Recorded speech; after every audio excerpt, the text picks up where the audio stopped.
Exatamente. Então a gente tem a maior capacidade de produção de força na fase excêntrica, né? Tem algumas explicações fisiológicas, né? Então, toda vez que a gente alonga o músculo, a gente tem as nossas proteínas, actina e miosina, nossas proteínas contráteis, mas tem somado a essas proteínas, as proteínas estruturais, como a titina, né? Então, eu tenho essa ponte cruzada sendo formada, mas as proteínas do meu músculo ali mesmo, elas também elas ficam mais rígidas, o que proporciona essa maior capacidade de produção de força na descida.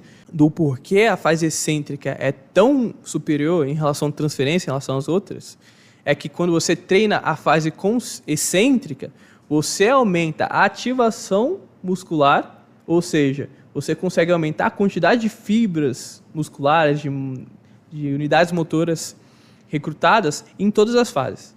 Então, quando você faz uma eletromiografia, depois de ter treinado a fase excêntrica, você consegue perceber que há mais fibras sendo recrutadas na subida e mais fibras sendo recrutadas na descida, o que explicaria o ganho de força em todos os tipos de contrações. Exatamente. Então, a gente tem a maior capacidade de produção de força na fase excêntrica, né? Tem algumas explicações fisiológicas, né? Então, toda vez que a gente alonga o músculo, a gente tem as nossas proteínas, actina e miosina, nossas proteínas contráteis, mas tem somado a essas proteínas, as proteínas estruturais, como a titina, né? Então, eu tenho essa ponte cruzada sendo formada, mas as proteínas do meu músculo ali mesmo, elas também elas ficam mais rígidas, o que proporciona essa maior capacidade de produção de força na descida.